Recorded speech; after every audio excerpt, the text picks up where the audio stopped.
शाम का समय था। पक्षी अपने घोंसले की ओर लौट रहे थे, पर एक छोटा सा बालक लगातार चलता ही जा रहा था। आखिर उसे अपनी मंजिल तक पहुंचना ही था। यही उसके पिता की आज्ञा थी, यही उस बालक का लक्ष्य था। यमपुरी, वही यमपुरी जहां यमराज निवास करते हैं, उस बालक को यमराज से मिलना था। लगातार काफी समय तक चलने के बाद वो बालक यमपुरी के द्वार पर पहुंचा, जहां 2 यमदूत पहरा दे रहे थे। उन्होंने जब उस बालक को देखा तो वो आश्चर्यचकित रह गए। कौन है ये बालक जो मौत के मुंह में चला आया? हे बालक, तू कौन है और यहाँ क्या करने आया है? मेरा नाम नचिकेता है और मैं अपने पिता की आज्ञा से यमराज जी के पास आया हूँ। लेकिन तुम उनसे क्यों मिलना चाहते हो? क्योंकि मेरे पिताश्री ने मुझे यमराज जी को दान कर दिया है। यह कैसा अजीब बालक है? इससे मृत्यु का भय नहीं जो यमपुरी यमराज जी से मिलने चला आया? यमदूत उसे डराने लगे, पर नचिकेता अपने निर्णय से नहीं हटा। वो बराबर यमराज से मिलने की इच्छा प्रकट करता रहा। इस पर एक यमदूत बोला, यमराज जी इस समय यमपुरी में नहीं है, 3 दिन बाद लौटेंगे, तभी तुम आना। कोई बात नहीं, मैं 3 दिन तक प्रतीक्षा कर लूंगा। मैं यहीं द्वार के पास बैठ जाता हूँ। यमदूत ने सोचा कि छोटा बालक है, कुछ देर पश्चात वहाँ से चला जाएगा, इसलिए यमदूत भी अपने कार्य में लग गए। सहसा नचिकेता उस घटना को याद करने लगा जिस कारण वो यमपुरी आया था। नचिकेता के पिता ऋषि वाजश्रवा ने एक बार यज्ञ का आयोजन किया और विद्वानों, ऋषि मुनियों और ब्राह्मणों को उन्होंने उस यज्ञ में आमंत्रित किया। ब्राह्मणों को आशा थी कि यज्ञ की समाप्ति पर वाजश्रवा की ओर से उन्हें अच्छी दक्षिणा मिलेगी, लेकिन जब यज्ञ समाप्त हुआ तो वाजश्रवा ने दक्षिणा देनी शुरू की तो सभी आश्चर्यचकित रह गए। दक्षिणा में वे उन गायों को दे रहे थे जो बूढ़ी और कमजोर हो चुकी थी और दूध भी नहीं देती थी। ऋषि वाजश्रवा ने तो कहा था कि वो बहुत कुछ दान में देंगे, पर उन्होंने तो बूढ़ी और बीमार गाय हमें दान में दे दी है। अब क्या ही कह सकते हैं, जो मिल गया वो ठीक, जो नहीं मिला वो भी ठीक। चलो चलते हैं यहाँ से। यज्ञ के प्रारंभ होने से पूर्व वाजश्रवा ने घोषणा की थी कि वो यज्ञ में अपनी समस्त संपत्ति दान कर देंगे। इस कारण यज्ञ में कुछ ज्यादा ही लोग उपस्थित हुए थे, पर जब उन्होंने दान का स्तर देखा तो मन ही मन नाराज होकर रह गए। क्रोध तो सब लोगों को बहुत आया, पर उनमें से कोई कुछ कह न सका। वाजश्रवा के पुत्र नचिकेता से ये देखा नहीं गया। संपत्ति के प्रति अपने पिता का ये मोह उससे बर्दाश्त नहीं हुआ। वो अपने पिता के पास जाकर बोला, पिताजी, आप ये क्या कर रहे हैं? देख नहीं रहे, मैं ब्राह्मणों को दान दे रहा हूँ। लेकिन ये गाय तो बूढ़ी है, जबकि आपको अच्छी गाय दान में देनी चाहिए। क्या तुम मुझसे ज्यादा जानते हो कि कौन सी चीज दान में देनी चाहिए और कौन सी नहीं? जाओ अपना काम करो। पर पिताजी, दान में वो वस्तु दी जानी चाहिए जो व्यक्ति को सबसे ज्यादा प्रिय हो, और सबसे प्रिय तो आपको मैं ही हूँ। आप मुझे किसी को दान में दे दीजिए। नचिकेता की इस बात का वाजश्रवा ने कोई उत्तर नहीं दिया, पर नचिकेता बार बार यही प्रश्न करता रहा। पिताजी, आप मुझे किसको दान में देंगे? जा, मैंने तुझे यमराज को दान में दे दिया। हे ईश्वर, क्रोध में मैंने ये क्या कह दिया? मैंने अपने इकलौते पुत्र को यमराज को दान में दे दिया। जो आज्ञा पिताजी, मैं आपकी आज्ञा का पालन करूंगा। आप बिल्कुल चिंतित ना हो। वाजश्रवा ने बहुत समझाया, पर नचिकेता नहीं माना। पुत्र, मैंने क्रोधवश तुम्हें ऐसा कहा था। तुम्हें यमराज के पास जाने की कोई आवश्यकता नहीं है। अभी तुम वहां नहीं जा सकते। नचिकेता ने तो ठान लिया था कि वो अपने पिता की कही बात को मानेगा। उसने सभी परिजनों से अंतिम भेंट की और यमराज से मिलने के लिए चल पड़ा। जिसने भी ये सुना वो बहुत आश्चर्यचकित हुआ। यमपुरी के द्वार पर बैठा नचिकेता बीती बातें सोचता रहा। उसे तो यमराज जी के आने का इंतजार था, पर साथ ही उसे इस बात का संतोष था कि वो पिता की आज्ञा का पालन कर रहा है। लगातार 3 दिन तक नचिकेता यमपुरी के द्वार पर बैठा यमराज की प्रतीक्षा करता रहा। तीसरे दिन जब यमराज आए तो वो नचिकेता को देखकर चौंक गए। उन्हें यमदूतों से सारी बात मालूम हुई। उन्होंने नचिकेता को अपने पास बुलाया। मैंने तुम्हारे बारे में यमदूतों से सब जान लिया है। पुत्र, मैं तुम्हारी पितृ भक्ति और दृढ़ निश्चय से अत्यंत प्रसन्न हूँ। पर ये यमलोक है, यहाँ पर मृत्यु के बाद ही रहना पड़ता है। अभी तुम्हें वापस लौटना होगा, पर जाने से पहले मैं तुम्हें वरदान देना चाहता हूँ। तुम मुझसे कोई भी 3 वरदान मांग सकते हो। ये सुनकर नचिकेता की प्रसन्नता की सीमा नहीं रही। वो बोला, यमराज जी, यदि आप मुझे वरदान देना ही चाहते हैं तो पहला वरदान आप ये दें कि मेरे पिता का क्रोध शांत हो जाए और वो मुझे पहले की तरह प्यार करने लगे। ऐसा ही होगा। अब दूसरा वरदान मांगो। यमराज जी, मेरे पिता ने ये यज्ञ स्वर्ग की प्राप्ति के लिए किया था। कृपा करके आप ऐसा मार्ग बताइए जिससे स्वर्ग की प्राप्ति हो। यमराज जी ने नचिकेता को स्वर्ग प्राप्ति का मार्ग बता दिया कि मनुष्य के सत्कर्म ही उसे स्वर्ग प्राप्ति करवाते हैं, इसलिए सदैव अच्छे कर्म करते रहो। अपना तीसरा वरदान मांगो पुत्र। हे यमराज जी, मुझे जीवन और मृत्यु से जुड़े रहस्य जानने हैं। नचिकेता के मुख से इस प्रश्न की आशा यमराज को बिल्कुल भी नहीं थी। उन्होंने उसे कोई और वरदान मांगने को कहा और बोले, नचिकेता, इस प्रश्न का उत्तर मैं तुम्हें नहीं दे सकता, इसलिए तुम कोई और वरदान मांग लो। नचिकेता ने बार बार उनसे यही वरदान मांगा। तब यमराज जी बोले, किसी की मृत्यु क्यों होती है इसे समझाना बहुत कठिन है। ये कर्म फल का परिणाम भी है, भाग्य का लेख भी है। जो भी संसार में जीवन पाता है उसका वहां रहने का एक तय समय होता है। इसके बाद उसे किसी न किसी रूप में संसार को छोड़ना ही पड़ता है। तो फिर मृत्यु किन लोगों को पीड़ा नहीं देती?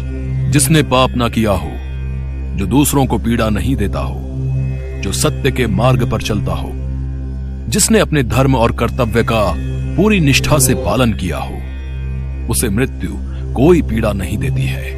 यमराज जी से बहुत से प्रश्नों के उत्तर जानकर और ब्रह्म ज्ञान और सत्य के मार्ग पे चलने का उपदेश ग्रहण करके नचिकेता वापस अपने पिता के पास लौट आता है और विद्या अध्ययन करता है। आगे चलकर नचिकेता एक महान विद्वान बनता है और संसार में नचिकेता का नाम अमर हो जाता है।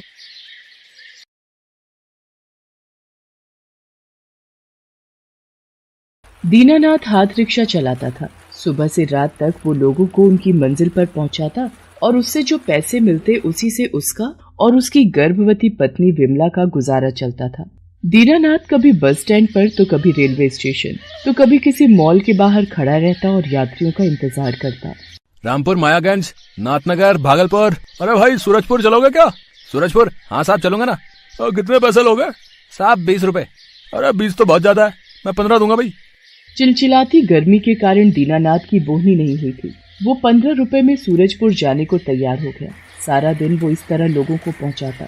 कभी उसे मन मुताबिक पैसे मिल जाते तो कभी कम, लेकिन वो किसी से कोई शिकायत नहीं करता।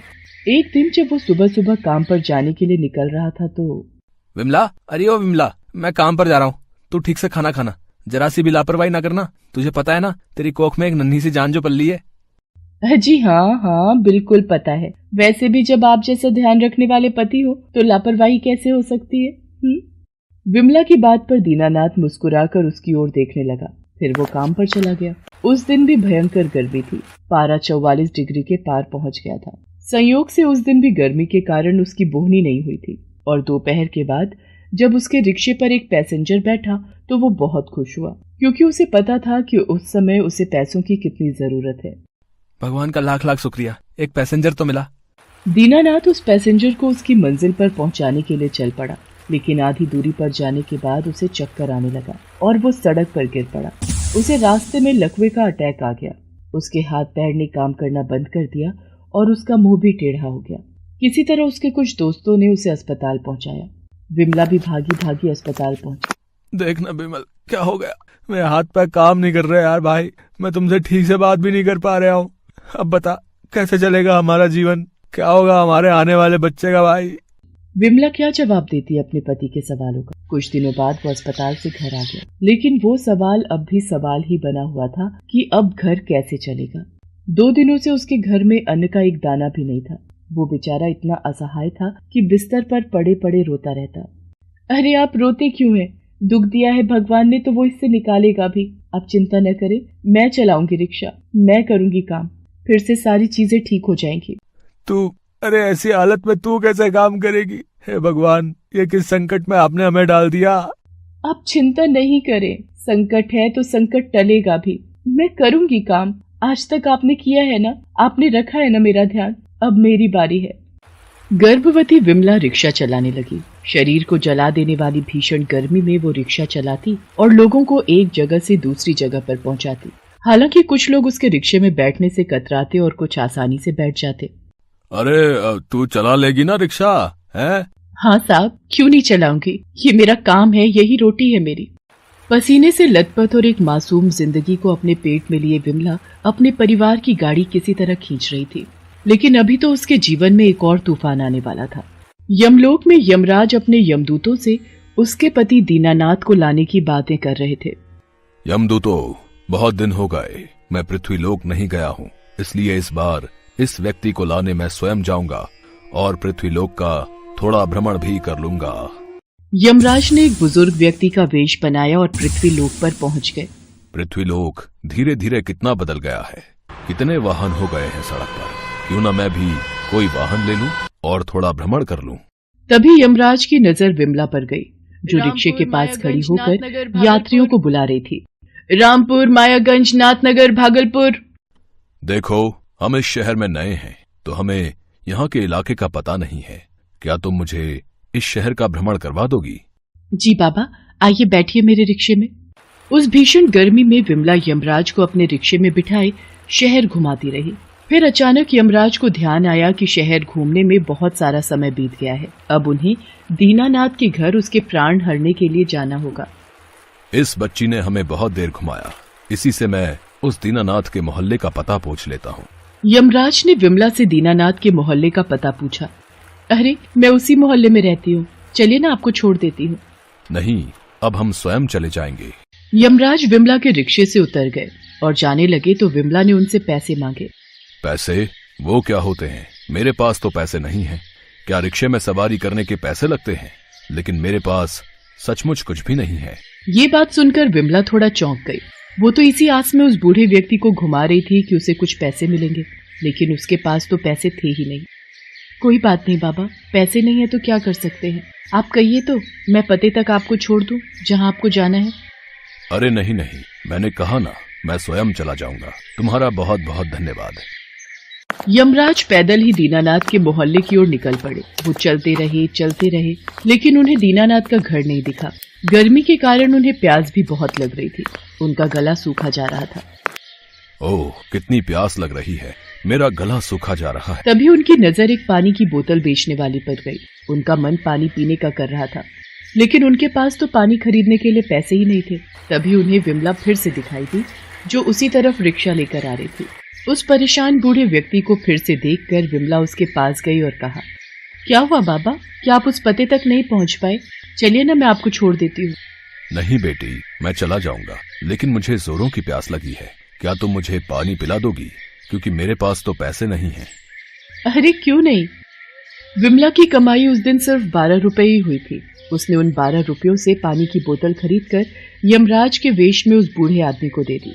यमराज विमला के प्रेम और दया से भरे हृदय को देखकर बहुत खुश हुए और कहा, बेटी, तुम्हारा दिल दया से भरा हुआ है। मेरे पास रुपए तो नहीं है, लेकिन आशीर्वाद है। मैं तुम्हें सदा सुहागिन रहने का आशीर्वाद देता हूँ। उसके बाद यमराज दीनानाथ के घर उसके प्राण हरने के लिए पहुंच गए, और जैसे ही वो उसके प्राण हरने लगे तो विमला वहां आ गई। उन्होंने उस बूढ़े इंसान को यमराज के वेश में देखा तो, बाबा आप कौन हैं और ये क्या कर रहे हैं आप? मैं यमराज हूँ बेटी, इसके प्राण हरने आया हूँ। ये आप क्या कह रहे हैं बाबा? अभी अभी आपने मुझे सदा सुहागन रहने का आशीर्वाद दिया और अभी मेरे पति को मार रहे हैं आप? ये तुम्हारे पति हैं? हाँ बाबा। यमराज ने अपनी आंखें बंद की तो उन्हें सारी सच्चाई का पता लग गया। यमराज धर्म संकट में फंस चुके थे। एक तरफ उन्हें दीनानाथ के प्राण हरने थे और एक तरफ उसकी पत्नी को उन्होंने सदा सुहागन रहने का वरदान दिया था। विमला की दया से भरे हृदय ने उनका मन भी तो मोह लिया था। बेटी, मेरा आशीर्वाद व्यर्थ नहीं जाएगा। तुम्हारे पति को कुछ नहीं होगा। तुम्हारे प्रेम से भरे हृदय, दूसरों की मदद करने की चाह ने असंभव को भी संभव कर दिखाया है। मैं इसके प्राण नहीं हरूंगा, और हाँ, मैं तुम्हारे पति को अभी के अभी स्वस्थ होने का आशीर्वाद भी देता हूँ। उसके बाद यमराज ने दीनानाथ को पूरी तरह स्वस्थ कर दिया और उसे ढेर सारा आशीर्वाद दिया और उनका घर धन धान्य से भी भर दिया। फिर वे यमलोक को प्रस्थान कर गए। ये देखकर विमला और दीनानाथ दोनों की आंखों में आंसू थे और वे बार बार यमराज को धन्यवाद कर रहे थे।